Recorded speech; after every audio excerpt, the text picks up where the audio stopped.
No guys, इस question को देखिए, ये बहुत ही अच्छा क्वेश्चन है कि according to the Bohr's theory, आप देखें गाइस बोर थ्योरी, रदरफोर्ड पे बहुत क्वेश्चन रिपीट हुए हैं। सो बोर्स थ्योरी की जो ये दिया हुआ है कि जहां पे En टोटल एनर्जी है, Kn काइनेटिक एनर्जी है, Vn पोटेंशियल एनर्जी है और Rn radius of nth orbit है, राइट गाइस। सो आपको ये मैच करना है। अब सबसे पहले Vn अपॉन Kn का क्या है। अब देखिए, इस तरह के क्वेश्चन को गाइज आप तभी कर सकते हैं जब आपको थोड़ा बेसिक क्लियर हो। अगर आपको नहीं क्लियर है तो मैं अभी आपको जो चीजें बताऊंगा बहुत अच्छी तरह से एक्सप्लेन करूंगा, आपको कहीं जाने की जरूरत नहीं है। सपोज मैं बोहर ऑर्बिट हाइड्रोजन एटम के वाले एग्जाम्पल ले रहा हूं। सपोज हाइड्रोजन एटम का जो न्यूक्लियस है उसके अराउंड एक इलेक्ट्रॉन अपना रोटेट कर रहा है, राइट गाइस। जो ये कैलकुलेशन की बोहर ऑर्बिट ने ये क्या कहा कि सपोज जो मेरा इलेक्ट्रॉन जिसका चार्ज E है, E नेगेटिव इलेक्ट्रॉन मान लेता हूँ, सिंपल E, और क्योंकि सिंगल इलेक्ट्रॉन है इसका charge suppose E plus E मान लेता हूँ चार्ज दोनों का, और जो इलेक्ट्रॉन है वो सपोज v स्पीड से मूव कर रही है। मैं आपको देखिए गाइस, ये जो क्वेश्चन है बिल्कुल थ्योरेटिकल है, कुछ अपना कुछ दिमाग नहीं लगाना था, किताब से डायरेक्ट है। और इसका जो m मास है, अब क्योंकि इलेक्ट्रॉन मूव कर रहा है तो ऑब्वियसली जो इसके एक तो ये फोर्स लग रही है इलेक्ट्रोस्टैटिक फोर्स ऑफ अट्रैक्शन, और रोटेट क्योंकि इलेक्ट्रॉन कोई आपका पार्टिकल है, सपोज ये रस्सी को मैं घुमा रहा हूं, राइट। तो मुझे पता है कि एक तो ये जो टेंशन है रिंग जो आपकी रस्सी में, और एक उस रिंग में बाहर फोर्स लगती है सेंट्रीफ्यूगल फोर्स जो कि mv² और r होती है। सो सिमिलरली इधर क्या होगा, इधर भी एक सेंट्रीफ्यूगल फोर्स लगेगी, वो सपोज मैं इधर ऐसे लिख लेता हूं Fc। नाउ सेंट्रीफ्यूगल फोर्स क्या होती है mv² और r, और जो इलेक्ट्रोस्टैटिक फोर्स ऑफ अट्रैक्शन है वो क्या होगा 1/4 pi epsilon not, right, q1 q2 upon r²। आपने पढ़ा होगा फिजिक्स में। क्योंकि इसमें सपोज दोनों E मान लेता हूं मैं, तो E² अपॉन r², इसको मैं पूरा K मान लेता हूं फिलहाल, ताकि ये कांस्टेंट है तो कंफ्यूजन ना हो। जहां भी मैं K यूज करूंगा ये सिंपल 1/4 पाई एप्सिलॉन नॉट ही होगा, right. 4 pi epsilon not equals to K, right guys. I hope आपको समझ में आया।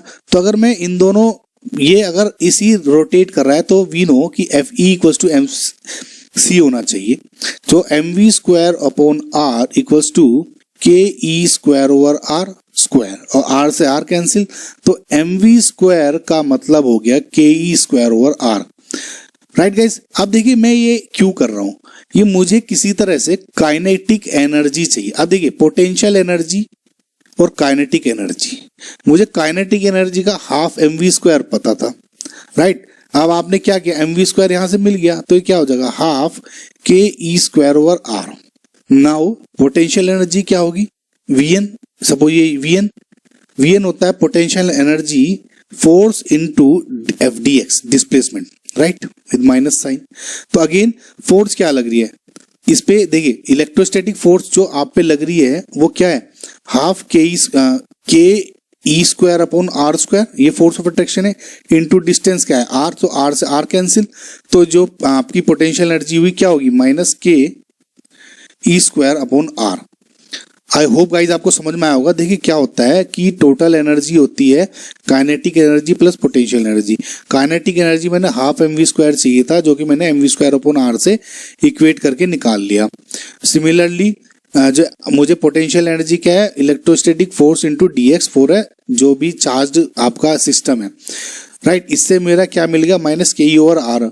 मुझे Vn अपॉन Kn निकालना है, Vn अपॉन Kn, तो क्या हो जाएगा minus ke² upon r divided by half ke² upon r, right guys.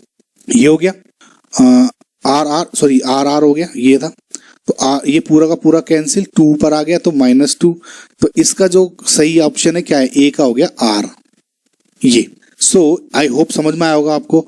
Now अगर इसी में आप देखें सेकंड ऑप्शन क्या है कि radius of nth orbit, radius of nth orbit के लिए मैंने आपको बताया कि is directly proportional to Enx। अब En क्या है टोटल एनर्जी, मैंने आपको बताया कि टोटल एनर्जी क्या है kinetic energy plus potential energy. Now kinetic energy आपकी हो गई यहां से half K e square upon R, potential energy हो गई आपकी माइनस के ई स्क्वायर अपॉन आर। तो अगर आप कैलकुलेट करेंगे minus half K e square upon are हो गया, ये हो गया आपकी टोटल एनर्जी।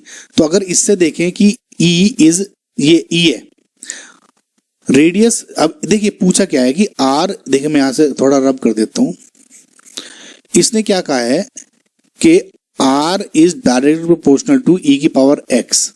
अब x की वैल्यू पूछनी है। अब इसमें क्या दिख रहा है मुझे, e is inversely proportional to r, right, या कहूं तो r is inversely proportional to e, या फिर कहूं r is directly proportional to e की पावर -1।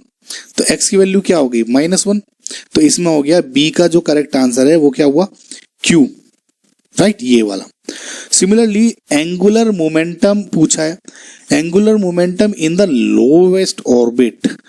अब देखिए एंगुलर मोमेंटम का देखिए फॉर्मूला क्या है, बोहर्स मॉडल के अकॉर्डिंग जो एंगुलर मोमेंटम होता है, right, is basically quantized, right, और इसकी वैल्यू क्या होती है NH/2π, या इसको दूसरे शब्दों में आप बोल सकते हैं √L × L+1, ये डायरेक्ट फॉर्मूला है, और बाहर है NH/2π, सॉरी बाहर है H/2π, राइट। अब इसने क्या है कि लोएस्ट ऑर्बिट की बात करी है, तो यानी लोएस्ट ऑर्बिटल, यानी एस शेल के में लोएस्ट ऑर्बिटल की बात करूं 1s की बात चल रही, ये सबसे छोटा है।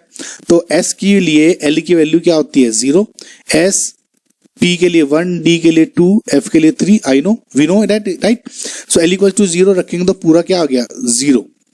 तो इसके हिसाब से c की वैल्यू हो गई p।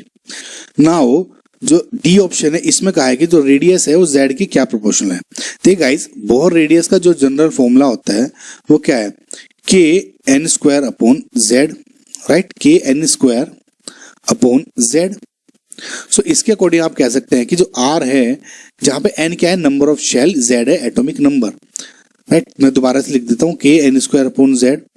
तो r is basically inversely proportional to z, या कहूं z is inversely proportional to r, 1/r, यानी r। सो इसमें क्या पूछा है, बेसिकली y पूछा है, तो y क्या हो गया 1, तो s हो गया। तो ये करेक्ट हो गया, a का r, b का q, c का p एंड d का s, right. I hope guys आपको समझा पाया होगा मैं इस क्वेश्चन को।